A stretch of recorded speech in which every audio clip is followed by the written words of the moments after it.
Tehran کی گھڑیاں رات کے 9 بجنے کا اعلان کر رہی تھیں۔ کرنل مصدق جلالی کھانا کھانے کے بعد اپنے بیڈ روم کی طرف جا رہا تھا کہ اس کے اردلی نے کسی ملاقاتی کی آمد کی اطلاع دی۔ کرنل مصدق کی بھویں سکڑ گئیں۔ وہ آج دن بھر کی بھاگ دوڑ سے بری طرح تھک گیا تھا اور آرام کرنا چاہتا تھا۔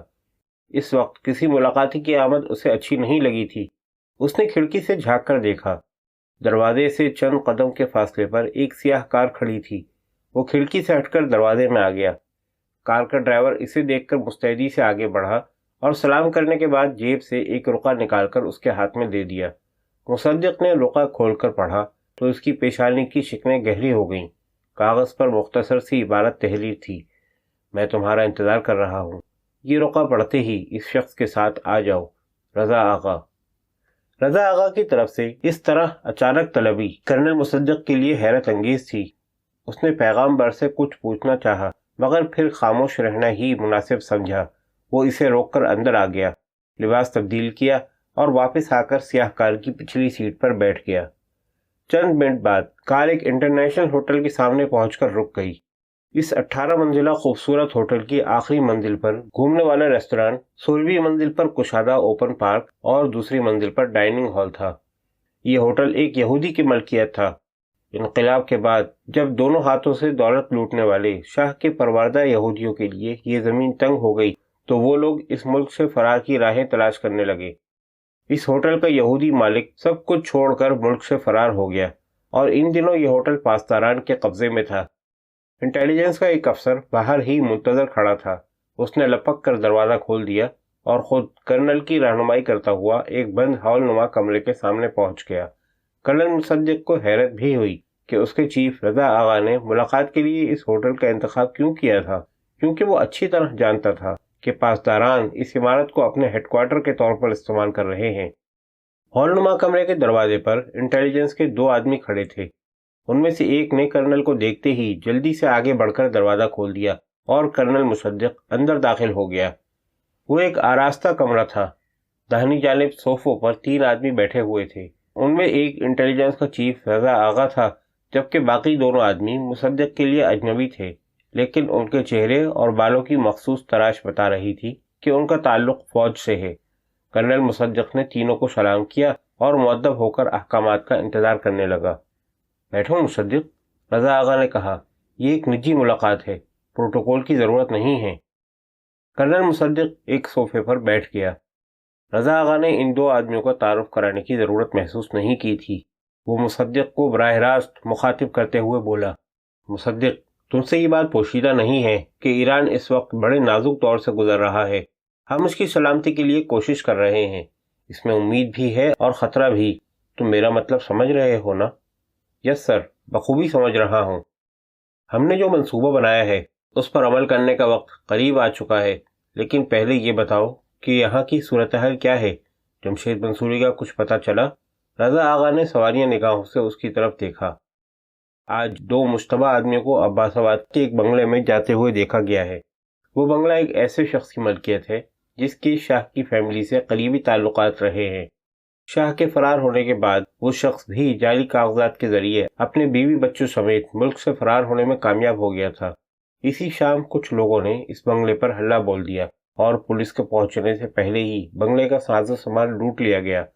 وہ بنگلہ کافی عرصے سے خالی پڑا تھا، لیکن کچھ دنوں سے وہاں کچھ پراسرار قسم کی سرگرمیاں دیکھی جا رہی ہیں۔ آج 2 مشتبہ آدمی ایک سیاہ رنگ کی سیٹرون کار پر وہاں آئے تھے۔ وہ تقریباً 1 گھنٹے تک بنگلے میں رہے۔ شام کو ایک اور اطلاع ملنے پر میں نے اس بنگلے پر چھاپا مارا، لیکن بنگلہ خالی تھا۔ ایک کمرے میں ٹوٹا ہوا فرنیچر اور کاٹ کباڑ بھرا ہوا تھا۔ اس کمرے میں تہخانے کا راستہ بھی ہے، لیکن تہخانے سے بھی کچھ نہیں ملا۔ بنگلے میں آنے والی سیاہ رنگ کی سیٹرون کا نمبر اگرچہ دیکھا نہیں جا سکا تھا، لیکن میرے آدمی اس کار کو تلاش کر رہے ہیں۔ احمقانہ بات ہے، رضا نے کہا، اس شہر میں سیاہ رنگ کی درجنوں سیٹرون کاریں موجود ہوں گی۔ وہ چند لمحے خاموش رہا، پھر بولا، جمشید منصوری کا ہمارے ہاتھ آنا بہت ضروری ہے۔ اسے تلاش کرو۔ اگر علی جواد تم سے پہلے اسے گرفتار کرنے میں کامیاب ہو گیا تو سارا معاملہ گڑبڑ ہو جائے گا۔ میں کوشش کر رہا ہوں سر، کرنل مصدق نے جواب دیا۔ بہت ہوشیاری سے قدم اٹھانا، ہمارا دوسرا منصوبہ متاثر نہیں ہونا چاہیے، رضا آغا نے کہا۔ دوسرا منصوبہ؟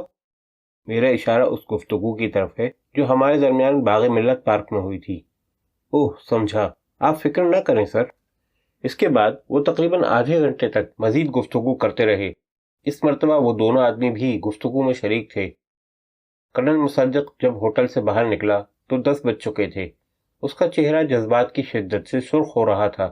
اس کے چیف رضا آغا نے جو منصوبہ بنایا تھا وہ بے حد خطرناک تھا، اور مصدق کے خیال میں اس کی کامیابی کے امکانات کم اور خطرات زیادہ تھے۔ زیادہ امکان اس بات کا تھا کہ شاید ان میں سے کوئی بھی زندہ نہ بچ سکے۔ ڈرائیور نے اسے دیکھ کر کار کی پچھلی سیٹ کا دروازہ کھول دیا، لیکن مصدق اسٹیئرنگ سائیڈ والے دروازے کے قریب پہنچ کر رک گیا۔ تم جاؤ، گاڑی میں خود ڈرائیو کروں گا۔ ڈرائیور پچھلی سیٹ کا دروازہ بند کر کے مؤدبانہ انداز میں پیچھے ہٹ گیا۔ کرنل مصدق نے اسٹیئرنگ کے سامنے بیٹھ کر انجن اسٹارٹ کیا اور اسے ہوٹل کے حدود سے نکال لے گیا۔ وہ اپنے آپ میں عجیب سی بے چینی محسوس کر رہا تھا، اور یہ بے چینی رضا آغا کا منصوبہ سن کر پیدا ہوئی تھی۔ اس کے سینے میں ہلچل سی مچی ہوئی تھی۔ وہ جانتا تھا کہ اسے رات بھر نیند نہیں آئے گی۔ وہ اپنا دھیان بٹانا چاہتا تھا تاکہ ذہن سکون پذیر ہو سکے۔ یہی سوچ کر اس نے گاڑی رٹس سینما کے سامنے روک لی، جہاں آج کل انقلاب کی کہانی اسٹیج پر تمثیل کی صورت میں دکھائی جا رہی تھی۔ انقلاب کے بعد تہران کے تمام سینما ہاؤس بند ہو چکے تھے۔ کچھ عرصے تک تو یہ سینما ہاؤس ویران رہے، لیکن پھر آہستہ آہستہ ان کی رونق لوٹنے لگی۔ لیکن ان سینماؤں میں چلنے والی فلمیں پہلی فلموں سے مختلف تھیں۔ اب ایسی فلمیں دکھائی جاتی تھیں جن کے ذریعے دیکھنے والوں کو درس دیا جاتا تھا۔ بعض سینما ہاؤس تھیٹر میں بدل گئے تھے، جہاں تمثیل اور زندہ جاوید کرداروں کے ذریعے لوگوں کو انقلاب کی کہانی بتائی جاتی تھی۔ کرنل مصدق باکس میں جا بیٹھا۔ ہال کی روشنیاں بجھ گئیں اور اسٹیج خوبصورت رنگ برنگی روشنیوں میں نہا گیا۔ پروگرام شروع ہونے سے قبل بائیں طرف والے باکس کا دروازہ کھلا اور کچھ نسوانی آوازیں سنائی دیں۔ کرنل مصدق نے بے خیالی میں سر گھما کر دیکھا تو پھر دیکھتا ہی رہ گیا۔ وہاں حسن و رعنائی کا ایک مجسمہ بیٹھا ہوا نظر آیا۔ اسے دیکھ کر مصدق کے سینے میں ہلچل سی مچ گئی۔ اتنی خوبصورت اور معصوم چہرہ لڑکی اس نے پہلے کبھی نہیں دیکھی تھی۔ اسٹیج پروگرام جاری تھا، لیکن کرنل مصدق کو اب اس میں کوئی دلچسپی نہیں رہی تھی۔ وہ تو بار بار مڑ کر اس لڑکی کی طرف دیکھ رہا تھا جس نے پہلی ہی نظر میں اس کا سکون برباد کر دیا تھا۔ پروگرام ختم ہو گیا۔ ہال کی بتیاں جل گئیں۔ شائقین سیٹوں سے اٹھ کر تھکے تھکے قدموں سے باہر نکلنے لگے۔ کرنل مصدق کو سارے پروگرام کے دوران حسن و جمال کی وہ دیوی پریشان کرتی رہی تھی جو ساتھ والے باکس میں بیٹھی تھی۔ اس نے اس کے سینے میں آگ سی لگا دی تھی۔ پروگرام کے اختتام پر جب وہ باکس سے باہر نکل رہا تھا تو لڑکی سے آمنا سامنا ہو گیا۔ وہ اس کی طرف دیکھ کر مسکرایا۔ لڑکی کا چہرہ یکدم سرخ ہو گیا۔ جب وہ لابی میں پہنچا تو اس نے دیکھا کہ باہر ہلکی ہلکی بارش ہو رہی تھی۔ لڑکی بھی لابی میں پہنچ کر رک گئی۔ اس کے چہرے پر الجھن سی نظر آ رہی تھی۔ کرنل مصدق کو یہ اندازہ لگانے میں کوئی دشواری پیش نہیں آئی کہ وہ اکیلی تھی۔ اس کے پاس سواری نہیں تھی۔ اسے حیرت ہو رہی تھی کہ اس قدر حسین اور جوان لڑکی رات کے وقت اکیلی گھر سے باہر کیسے آ گئی تھی۔ اس نے اگرچہ چادر اوڑھ رکھی تھی، لیکن چہرہ کھلا ہوا تھا۔ لڑکیوں کے معاملے میں کرنل مصدق دوسرے مردوں سے کچھ زیادہ مختلف نہیں تھا، بلکہ یہ کہنا زیادہ مناسب ہوگا کہ حسین لڑکیوں کو دیکھ کر اس کی رال ٹپکنے لگتی تھی۔ اس سلسلے میں اس نے کبھی اپنے رتبے کا خیال بھی نہیں کیا تھا۔ اس وقت وہ ویسے بھی سادہ لباس میں تھا، عام لوگ اسے نہیں پہچانتے تھے۔ وہ ٹہلتا ہوا لڑکی کے قریب پہنچ گیا۔ ہیلو، اس نے خوشگوار لہجے میں کہا، شاید تمہارے پاس سواری نہیں ہے اور تم اکیلی بھی ہو۔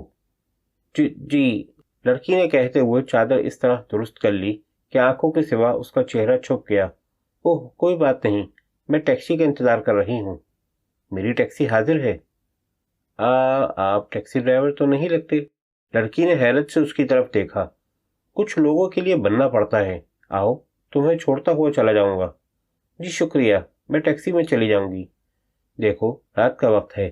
تم جیسی حسین اور جوان لڑکی اگر بدماشوں کے ہاتھ نہ لگی تو پاسداران کی نظروں سے نہیں بچ سکے گی۔ وہ تمہیں بے حیائی کے الزام میں گرفتار بھی کر سکتے ہیں۔ اس طرح تم اچھی خاصی مصیبت میں پھنس جاؤ گی۔ آؤ، میں تمہیں چھوڑ دوں۔ لڑکی نے کچھ تامل کیا، پھر اس کے ساتھ کار میں جا بیٹھی۔ خانم کا گھر کہاں ہے؟ کرنل مصدق نے کار اسٹارٹ کرتے ہوئے پوچھا۔ میں ریلوے اسٹیشن کی دوسری طرف شہر کے زیریں علاقے میں رہتی ہوں۔ مصدق نے کار کو گیئر میں ڈال دیا اور کار حرکت کرنے لگی۔ چند لمحے خاموشی میں گزر گئے، پھر کرنل نے اپنا تعارف کراتے ہوئے کہا، میرا نام مصدق جلالی ہے، انٹیلیجنس میں کرنل ہوں۔ خانم کو کس نام سے پکاروں؟ میرا نام قمشہ ہے، قمشہ اردکان، لڑکی نے اپنا نام بتایا۔ تم بہت حسین ہو، مصدق نے اس کی طرف دیکھتے ہوئے کہا، بے حد حسین اور بہت معصوم۔ تم جیسی حسین لڑکیاں میں نے بہت کم دیکھی ہیں، بلکہ یہ کہوں گا کہ تم پہلی لڑکی ہو جسے قدرت کا حسین ترین شاہکار کہا جا سکتا ہے۔ ایک کپ کافی کے بارے میں کیا خیال ہے؟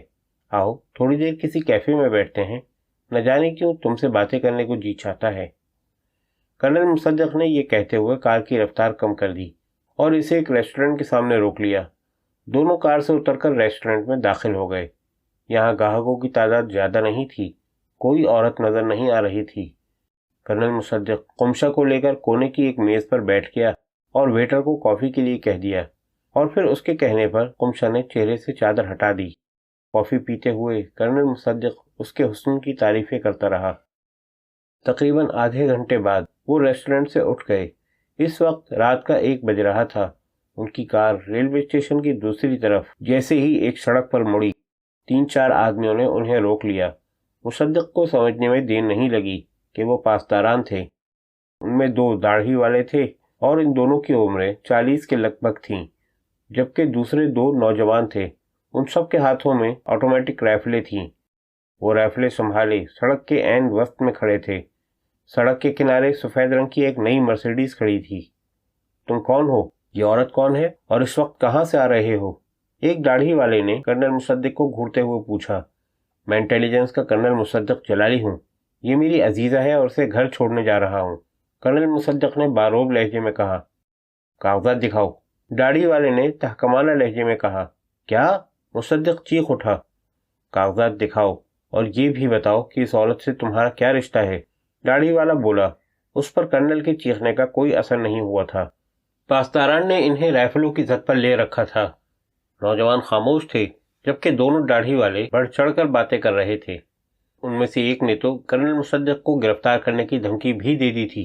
وہ لوگ انہیں واقعی گرفتار کر بھی لیتے کہ کمیٹی کا مقامی سربراہ علی جواد اپنے 2-3 آدمیوں کے ساتھ پیٹرولنگ کرتا ہوا وہاں پہنچ گیا، اور اس طرح ان ملاؤں سے ان کی جان چھوٹ سکی تھی۔ قمشہ نے اپنے گھر سے دور ہی گاڑی رکوا لی۔ وہ کرنل مصدق کو اپنے گھر تک نہیں لے جانا چاہتی تھی، لیکن رخصت ہونے سے پہلے کرنل مصدق اس سے اگلی شام ملاقات کا وعدہ لے چکا تھا۔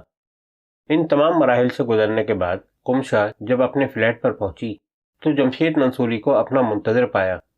سینما ہاؤس میں کرنل مصدق سے قمشہ کی ملاقات محض کسی اتفاق کا نتیجہ نہیں تھی۔ خرم شام ہی سے کرنل مصدق کی نگرانی کر رہا تھا، اور جب کرنل مصدق ہوٹل میں داخل ہوا تو اس نے ٹیلی فون پر جمشید منصوری کو صورتحال سے آگاہ کر دیا تھا۔ جمشید قمشہ کو لے کر ہوٹل کے قریب پہنچ گیا اور گاڑی میں بیٹھا مصدق کے ہوٹل سے برآمد ہونے کا انتظار کرتا رہا، اور جب کرنل مصدق ہوٹل سے نکلنے کے بعد سینما ہاؤس میں داخل ہوا تو جمشید قمشہ کو وہاں چھوڑ کر چلا گیا تھا۔ اس نے قمشہ کو اچھی طرح سمجھا دیا تھا کہ اسے کیا کرنا ہے۔ قمشہ کو سینما ہاؤس کے سامنے چھوڑ کر وہ اس کے فلیٹ میں بیٹھا اس کی واپسی کا انتظار کر رہا تھا۔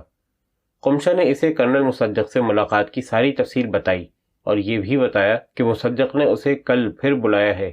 گڈ، جمشید منصوری مسکراتے ہوئے بولا، معاملہ میری توقع کے عین مطابق جا رہا ہے۔ پلیز مجھ پر رحم کرو، قمشہ ایک دم سسکیاں لینے لگی۔ میری پیشانی پر رسوائی کا یہ داغ نہ لگاؤ، میں نے نہایت صاف ستھری شریفانہ زندگی گزاری ہے۔ میں نے ہمیشہ یہ سوچا تھا کہ کسی ایک کی ہو کر ساری زندگی گزاروں گی۔ مجھے ایسے کاموں سے سخت نفرت ہے۔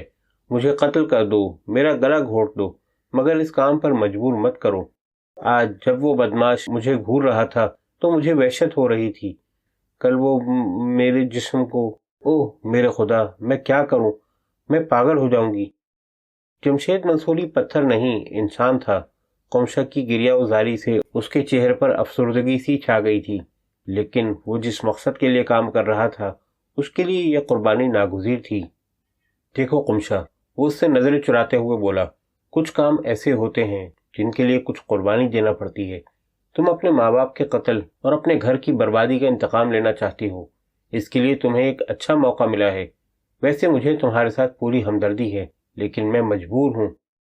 کیا تمہیں پورے تہران میں کوئی اور لڑکی نہیں ملی تھی؟ خارم فرح نے مداخلت کرتے ہوئے کہا۔ اس شہر میں درجنوں طوائف ایسی ہیں جو چند ٹکوں کی خاطر تمہارا ساتھ دینے پر تیار ہو جائیں۔ یہ کام کوئی طوائف نہیں کر سکتی، جمشید نے جواب دیا۔ مجھے ایک بے حد حسین، سیدھی سادی، گھریلو لڑکی کی ضرورت تھی، اور قمشہ سے بہتر کوئی لڑکی نہیں مل سکتی۔ طوائف تو دور سے ہی پہچان لی جاتی ہے۔ اور سنو قمشہ، وہ قمشہ کی طرف متوجہ ہو گیا، کہیں خودکشی مت کر بیٹھنا، تم مر جاؤ گی، مگر تمہاری یہ محسنہ خانم فرح بہت بڑی مصیبت میں پھنس جائے گی۔ تم جانتی ہو کہ خانم فرح اس عمر میں کوئی زیادتی یا تشدد برداشت نہیں کر سکتی۔ اس نے قمشہ کا کندھا تھپتھپانے کی کوشش کی، مگر وہ جلدی سے پیچھے ہٹ گئی۔ اپنا ہاتھ میرے جسم سے دور ہی رکھو، وہ چیخی۔ جمشید منصوری کے ہونٹوں پر خفیف سی مسکراہٹ آ گئی۔ تم خاصی مختلف لڑکی ہو، وہ اس کے چہرے پر نظریں جماتے ہوئے بولا، لیکن تمہیں حالات کے ساتھ قدم ملا کر چلنا چاہیے۔ میں لعنت بھیجتی ہوں تم پر اور تمہارے حالات پر، قمشہ نے نفرت بھرے لہجے میں جواب دیا۔ یہ بھی اچھی بات ہے، یہ ماحول اسی قابل ہے کہ اس پر لعنت بھیج دی جائے، جمشید کہتے ہوئے اٹھ گیا۔ اچھا، اب میں چلتا ہوں، کل کرنل مصدق سے ضرور ملنا، اور ایک بات ذہن میں رکھنا کہ میرے آدمی 24 گھنٹے تمہاری نگرانی کر رہے ہیں۔ جمشید منصوری چلا گیا اور قمشہ خانم فرح سے لپٹ کر سسکیاں بھرنے لگی۔ وہ رات کانٹوں پر لوٹتے ہوئے گزری۔ ایک ایک لمحہ قمشہ کے لیے بے حد اذیتناک ثابت ہو رہا تھا۔ آنے والے وقت کے خیال سے وہ بار بار کانپ اٹھتی۔ اس نے کئی مرتبہ خودکشی کے بارے میں سوچا، لیکن ہر مرتبہ خانم فرح کا چہرہ اس کی نگاہوں کے سامنے گھوم جاتا۔ خانم فرح نے اسے پناہ دے کر نئی زندگی دی تھی، وہ اسے دھوکہ نہیں دینا چاہتی تھی۔ وہ اچھی طرح جانتی تھی کہ خانم فرح کا بوڑھا جسم تشدد برداشت نہیں کر سکے گا۔ دوسرا دن بھی گزر گیا۔ وہ یہ بھی جانتی تھی کہ اگر آج وہ کرنل مصدق سے نہ ملی تو وہ اسے تلاش کرنے کی کوشش کرے گا۔ وہ انٹیلیجنس کا آدمی تھا، پولیس اور پاسداران سے زیادہ خطرناک۔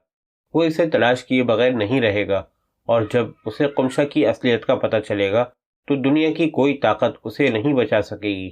یہی سب کچھ سوچتے ہوئے قمشہ نے جمشید منصوری کی ہدایت پر عمل کرنے کا فیصلہ کر لیا، اور پھر اس رات وہ کرنل مصدق کے ساتھ ایک ریسٹورنٹ میں بیٹھی کھانا کھا رہی تھی۔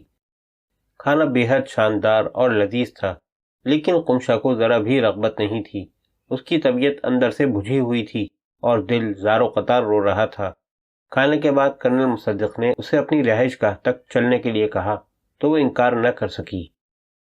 آدھے گھنٹے بعد وہ کرنل مصدق کی خوابگاہ میں بے بس پڑی تھی۔ اس نے نہ تو کوئی مزاحمت کی تھی اور نہ ہی تعاون۔ اس کی حالت اس بکری کی سی تھی جو قصائی کی چھری تلے خوفزدہ پڑی ہو۔ کچھ ہی دیر بعد وہ دونوں تاریکی میں سیدھے لیٹے ہوئے ایک دوسرے کو گھور رہے تھے۔ اس وقت دونوں کے خیالات کی روح بالکل مختلف تھی۔ کرنل مصدق کی سوچ میں اب کسی قدر حقیقت پسندی آ گئی تھی۔ اب وہ اس پہلو پر غور کر رہا تھا کہ اس کی خوابگاہ میں قمشہ کی موجودگی کسی سازش کا نتیجہ تو نہیں تھی۔ یہ سوچ کر وہ بستر سے اٹھا، نشست گاہ میں جا کر صوفے پر رکھا ہوا قمشہ کا پرس اٹھا کر کھولا، شناختی کاغذات چیک کیے، پھر فون پر اپنے ایک ماتحت کا نمبر ملانے کے بعد اسے ہدایات دینے لگا۔ 1 گھنٹے بعد اس کے ماتحت نے فون کر کے اس کے سوال کا جواب دے دیا، جسے سن کر اس کی پیشانی پر شکنیں نمودار ہو گئیں۔